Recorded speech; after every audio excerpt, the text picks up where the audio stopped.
Muntik na akong hindi makanood ng concert sa ibang bansa. Nandun na ako sa venue, nakabili na ako ng ticket, na-excite na ako. Tapos, na-realize ko, mauuwi lang pala ang lahat sa wala.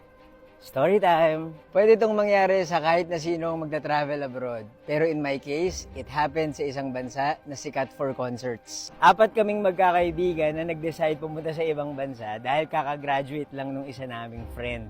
Nakita namin na may concert doon yung favorite K-pop group niya. Ang plano, during the concert day, maghihiwalay kami into 2 groups. Yung dalawa, kukuha ng tickets. At ako naman, kasama nung kaibigan kong kakagraduate lang, maghihintay sa isang cafe.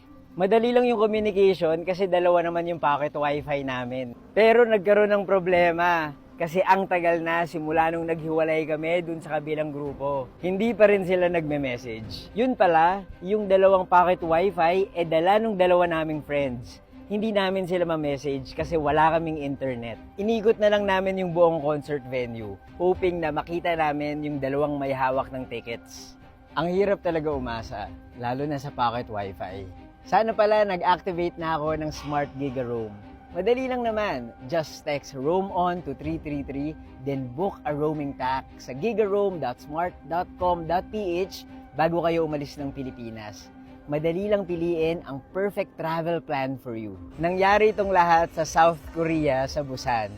Nagkita naman kami ng mga friends ko at nakanood naman kami ng concert ng Highlight. Yun yung favorite K-pop group ng friend ko. Ang daming manonood ng concert abroad, lalo na yung mga Swifties dyan. At mahirap mawala ng internet during the concert day. It's better safe than sorry, kaya mag-Smart Giga Roam na.